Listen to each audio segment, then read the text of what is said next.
গৰিয়ামৰীয়া আৰু দেশীসকলৰ বাবে উন্নয়ন পৰিষদ তথা OBC মৰ্যাদা প্ৰদানৰ দাবী আগন্তুক বিধানসভা অধিৱেশনত এই দাবী দুটা পূৰণ কৰিবলৈ আহ্বান চৰকাৰলৈ উল্লেখযোগ্য যে অহা 16 ফেব্ৰুৱাৰীৰ পৰা অনুষ্ঠিত হ'ব বিধানসভাৰ অধিৱেশন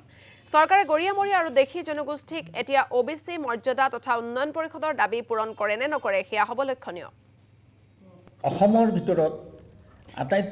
আটাইতকৈ পিছপৰা জনগোষ্ঠী হ'ল গৰিয়া আৰু দেশীসকল তেওঁলোকৰ এটা দীৰ্ঘদিনীয়া দাবী হ'ল যে আমাক উন্নয়ন পৰিষদ লাগে আৰু আমাক পিছপৰা শ্ৰেণীৰ অন্তৰ্ভুক্ত কৰিব লাগে আমি জানো যে এইখন চৰকাৰে খিলঞ্জীয়া জাতি জনগোষ্ঠীৰ কাৰণে বিভিন্ন কাম কৰিছে গৰিয়া আৰু দেশীসকলৰ কাৰণে বিভিন্ন ধৰণৰ আঁচনি বা আশ্বাস দিছে আমি আশাবাদী এইখন চৰকাৰে যে অবিভক্ত গোৱালপাৰা জিলাৰ দেশীসকলক OBCৰ অন্তৰ্ভুক্ত কৰাত কাৰো আপত্তি নাই তে এই এটা খিলঞ্জীয়া জনগোষ্ঠী যাৰ ইতিহাস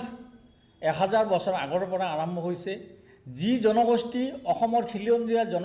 জাতি বা জনগোষ্ঠীৰ লগত একেলগে বসবাস কৰি আছে এই দীৰ্ঘদিনীয়া দাবী এটা যে বৰ্তমান চৰকাৰে আমাক আশ্বাস দিছিলে যে এই জনগোষ্ঠীটোৰ কাৰণে উন্নয়ন পৰিষদ আৰু OBCৰ অন্তৰ্ভুক্ত কৰা হ'ব সেই দাবীকে আমি আগন্তুক যে বাজেট অধিৱেশন সেই বাজেট অধিৱেশনতে এই অন্তিম অধিৱেশনতে এইখন চৰকাৰে দেশীসকলক OBCৰ অন্তৰ্ভুক্ত কৰিব আৰু